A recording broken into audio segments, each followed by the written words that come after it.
In this video, we'll be building LEGO Icons set 10362, the French Café. This is part of the restaurant lineup series that LEGO released just a couple months ago. I'm excited to build it. Looks like a cool set, so let's get started.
finally finished. This is LEGO Icons Set 10362, the French Café, which is part of the Restaurants of the World series that LEGO recently came out with. This set contains 1,101 pieces and retails in the US for $79.99. This is an interesting set.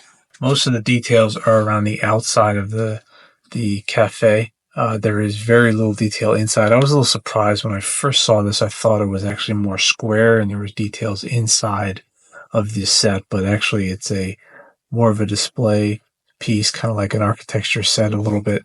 But most of the details are on the outside. So inside here in the two doors, there's a little cash register, as well as looks like a pastry in the middle there. There's a nice sign, printed piece here in the front, Cafe Fleur. There are no stickers in this set. Over here on the left, so all the details are on the outside. There's a newspaper here, printed newspaper piece. Some looks like pine tree or pine trees over here, and then two of these seats and a long light pole. The design of the base of this is very interesting. It's actually kind of a mix of slope pieces kind of mixed together with some 1x1 and 1x2 plates. There are no, it's not just like sort of standard, long plates and then you kind of fill it in. It's actually kind of interesting, the design and the pattern that they've used here to kind of emulate the outside of the cafe sidewalk. There's also over here in the back to the side a little pastry and this table over here. One of the things that I do like about this set are the flowers that hang off the edges here. I think these are kind of an interesting design, how they hang from the ceiling, from the top at the outside of the set. And then over here there's some printed window pieces that kind of hang over the edge over here as well. On this side, we have a printed Cafe Fleur menu on this side, as well as, again, there's two of these seats and then a table with, again, a pastry and some coffee there as well, and a tree here. These seats are actually interesting the way they came together. They're pretty much built with inverted 1x4 tile pieces, and then they kind of stick on the outside to the chair, so they're not standard. Like the color that they've used for this, that kind of mixes in very well with the outside and the gray pieces, something certainly you would find in a cafe sort of like this. But as I said, there's no interior design and interior detail to this set. It's all pretty much outside, which I was kind of disappointed about. I really thought that this was more of a square piece. I feel like this could be even a corner piece for a it's a good display piece, certainly in a Lego city, but there's no, you look at the back here, there's nothing back here. It's just flat. I do like the gold pieces that they've used in the center here, as well as the design of the overhang of the windows. There's green windows and doors. And then there's some 1x2 slope pieces that kind of fit in here, one after the other. I do like that as well. And then this long cable that kind of fits into the edge of the outside of the hangover of this. Just briefly looking at the instruction manual. So there's a set here, a picture of the set here. It does talk a little bit about the Cafe Fleur. Cafe Fleur, I don't know. It's basically like this is a cafe that's in France, I guess, if I understand this correctly, or it's modeled after a cafe that's in France.